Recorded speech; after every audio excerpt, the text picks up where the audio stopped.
Votre essai avec April Moto, l'assurance en plus facile. Plus d'infos sur aprilmoto.com.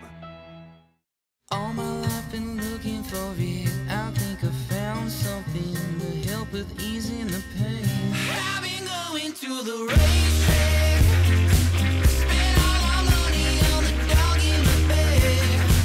I put my heart into an 8-track, how about that? My life was Salut les motards! Vous voulez voyager différent, mais ni en voiture ni en moto, et bien Can-Am a la solution avec ce Spyder RT, une routière à 3 roues, largement basée sur une motoneige. C'est bien normal puisque depuis 50 ans, c'est le segment de cette société qui appartient désormais au groupe Bombardier. Alors, vous voyez un peu le véhicule, vous enlevez les roues, vous mettez des patins de ski et à l'arrière une chenille, vous avez une motoneige.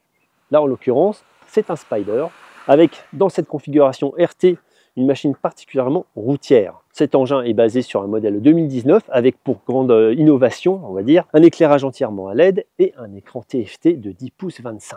Donc des volumes particulièrement dédiés à des voyages un peu lointains, pourquoi pas, avec une face avant assez automobile, donc ce sera assez commun pour ceux qui viennent de ce segment-là, qui n'ont pas l'habitude de la moto.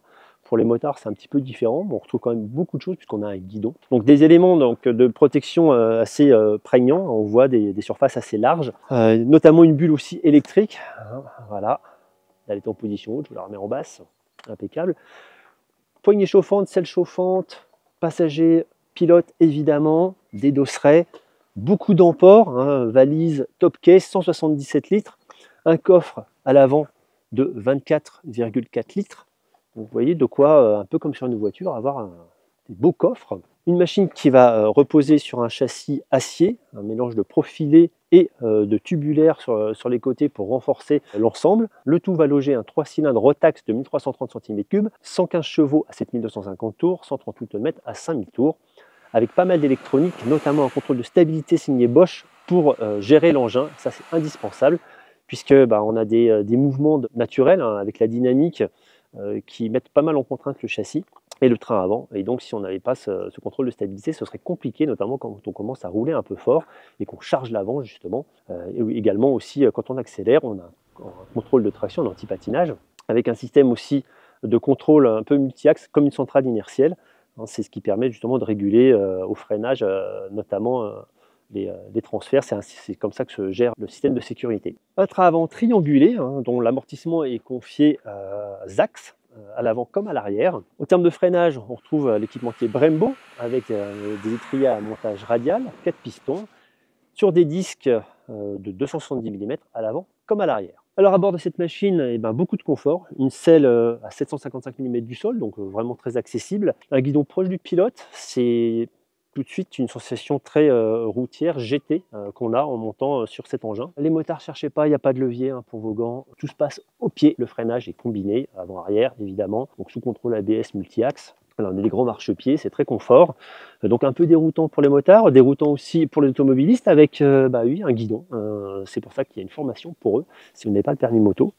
L'engin se prend en main quand même relativement facilement, vous inquiétez pas, ça demande quand même une certaine habitude, il faut y aller doucement. De nouveau, une planche de bord là aussi assez automobile, large, des haut-parleurs un petit peu partout, à l'avant comme à l'arrière. Et puis cet écran donc de 10 pouces 25, de très belle définition, un graphisme très épuré. C'est un peu moins convaincant en termes de rapidité de fonctionnement, ça pourrait être un petit peu mieux là-dessus, surtout en termes de commande. On a un gros commodo pour piloter tout ça.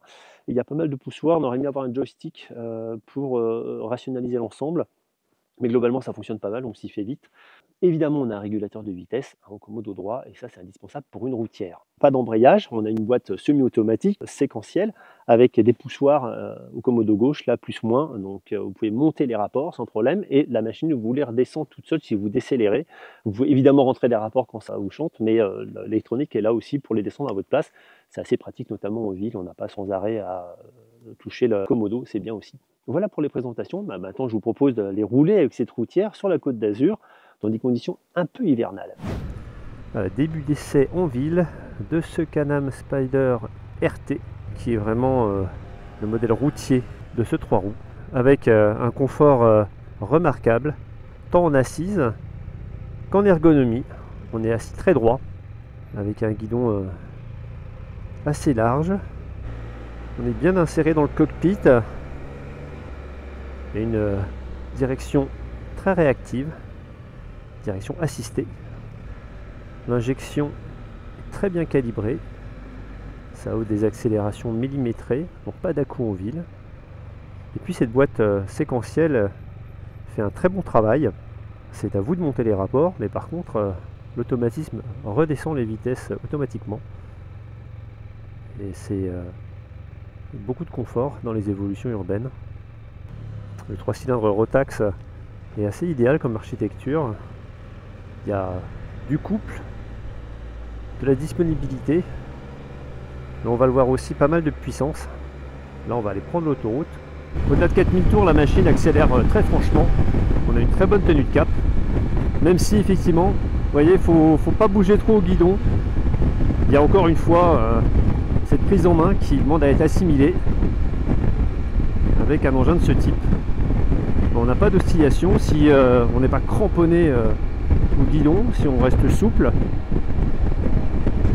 et qu'on passe en virage notamment avec un rayon constant, hein, sans changer de direction. On n'a pas de phénomène d'oscillation.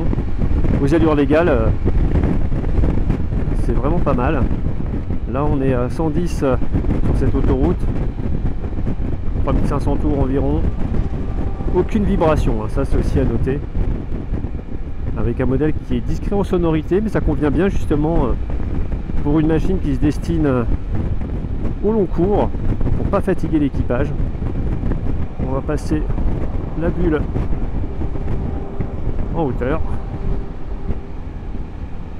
Voilà, position haute, voilà, je peux vous dire, on est bien protégé. Alors on n'a pas de vent latéral, donc on peut pas vraiment juger avec les valises top case que ça donne, mais quand on passe près des camions, en tout cas, on sent rien. Les jambes sont très bien protégées, les bras aussi. Bon, en fait il n'y a pas d'air, hein, c'est pas compliqué. Le pilote en tout cas il sent rien. Alors en revanche, j'aurais bien aimé avoir une commande de bulles au Komodo, parce que là il faut lâcher les mains et à la vitesse réglementaire sur autoroute, déjà c'est un peu moins facile. Il faut aller trouver sur l'espace central, c'est moins évident. Alors les relents sont pas foudroyantes, il faut mieux rentrer un rapport. Voilà, dès qu'on est au-dessus de 4000, ça relance déjà beaucoup mieux. Ici on en rentre encore une forcément. Voilà, c'est pas mal. Alors nous voilà sur les petites routes. C'est vraiment très routier, très GT. On peut s'amuser à faire dériver la roue arrière, comme c'est un peu mouillé là. En tout cas le contrôle de direction, stabilisation est assez remarquable et indispensable avec un tel engin. Ça stabilise remarquablement la machine, et sans quoi on se mettrait facilement au tas si jamais on roulait un peu trop fort sans ce genre de dispositif. Voilà, on va se mettre en première si jamais. Ouais. Vous voyez là, hop là. Là je suis tout en glisse de l'arrière. Vous voyez là aussi. Alors c'est marrant, mais tout à l'heure c'est vraiment parti en travers. Et bon, il faut quand même toujours se méfier un peu. Il y a moyen de s'amuser. À 4000 tours en première, on a, et même en seconde, là, on a beaucoup de couples qui débarquent avec une maximale à 5000 tours. Donc il y a du potentiel dynamique. Il faut savoir en user à bon escient. Donc, on a des conditions de roulage pas faciles et on a toujours beaucoup de sécurité. Le guidon de cette RT. Allez, on va rouler un peu plus en mode enroulé. Alors la commande aux palettes fonctionne bien, mais on pourrait apprécier un petit peu plus de rapidité dans la boîte. Après c'est pas non plus un engin fait pour faire du sport absolument, donc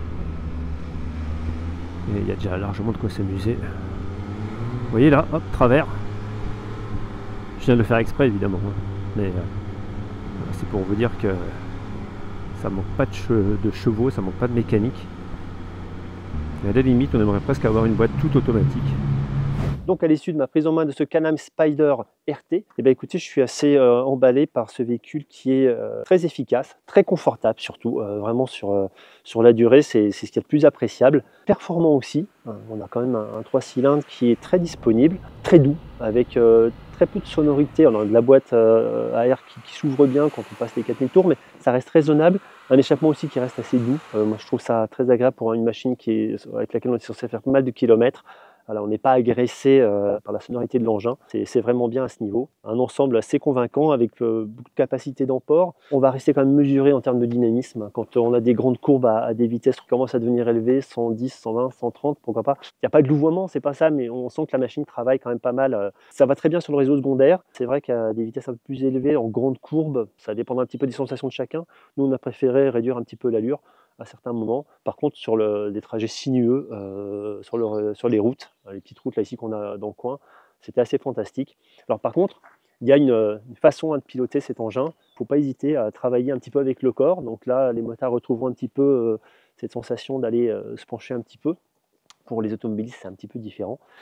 Il faudra prendre cette habitude de travailler un petit peu avec la machine. Et c'est très agréable, on y vient vite. Et puis ça fait bosser un peu les muscles, c'est très bien aussi. Voilà donc un engin assez convaincant, dont les valises mériteraient un petit peu plus d'attention, notamment la fermeture est parfois un peu complexe.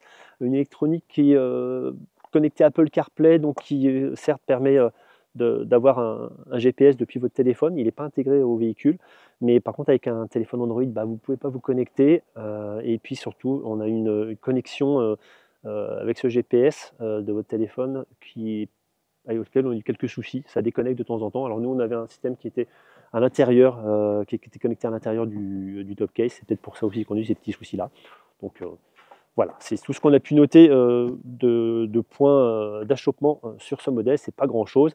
Voilà donc une machine très efficace, mais aussi très coûteuse, avec un tarif qui est aussi entre 34 000 et 36 000, plus de 36 000 euros dans cette version Sea to Sky, qui est vraiment le maximum de ce que vous pouvez avoir sur cet engin. Donc on aura les exigeants en termes de tarifs. Voilà ce que je pouvais vous dire à l'issue de ma prise en main de ce Can-Am Spyder RT. Je vous en dis évidemment bien plus en ligne sur lerepaire-des-motards.com. Abonnez-vous à la chaîne YouTube et moi je vous retrouverai très bientôt pour un nouvel essai. Ciao. All my life been looking for it. I think I found something to help with easing the pain. This voice inside my head isn't dead. I think it's growing. Soon we will be one and the same. I've been going to the race.